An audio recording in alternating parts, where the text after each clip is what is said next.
পর্ণার ব্ল্যাকমেলে বাধ্য হয়ে ভয় পেয়ে ঈশা সৃজনকে ছাড়াতে থানা থেকে বাধ্য হলো। বিস্তারিত জানতে সঙ্গেই থাকুন, চ্যানেলটিকে সাবস্ক্রাইব করে রাখুন। ঈশা প্রচণ্ড ধুরিবাজ একটি মহিলা। ঈশা যে প্রচণ্ড পাজি সেটা কিন্তু বুঝতে পেরে গেছে থানার ওসিও।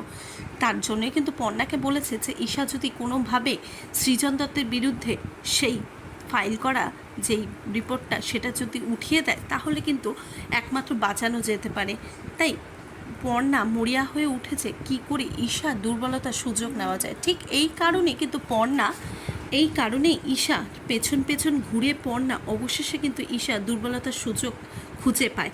অবশেষে ঈশা যেই পয়সাগুলি কালেক্ট করেছে 5 টাকার গাছ কিনে লোককে বোকা বানিয়ে সেই টাকাগুলো গোডাউনে যখন রাখতে যায় তখন পেছন পেছন যায় পর্ণা, আর অবশেষে ঈশা সমস্ত কিছু রেকর্ডিং করে নেয়। এরপরে পর্ণা বাড়িতে এসে সমস্তটাই কিন্তু দেখাবে চয়নকে, আর তারপরই সে ডিসাইড করবে যে এটা দিয়েই কিন্তু ঈশাকে ব্ল্যাকমেল করা হবে। পরদিন যখন আবারও জনসভায় যাবে ঈশা, ঠিক সেই সময় কিন্তু পর্ণাও সেখানে যাবে, আর সেখানে গিয়ে কিন্তু পর্ণা এমন করে ঈশাকে ব্ল্যাকমেল করবে যে তার ঈশার আর কোনো গতি থাকবে না। কেননা ঈশার এত বড় যদি কাণ্ড ফাঁস হয়ে যায় জনসাধারণের কাছে তাহলে কিন্তু ঈশার ভোটে দাঁড়ানো, ভোটের টিকিট পাওয়া কোনো মতেই হবে না। যেটা ঈশার স্বপ্ন ছিল কোনো মতেই সেটা সম্ভব হবে না।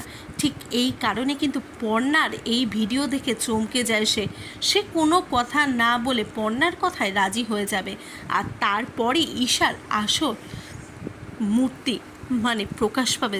পর্ণার কাছে বারে বারে বলবে যে সে যেন এই ভিডিও কোনো মতেই ভাইরাল না করে, আর তারপরে কিন্তু পর্ণা আর ঈশা দুজনেই যাবে থানায়, আর সেখানে গিয়ে ছাড়াবে সৃজনকে থানা থেকে।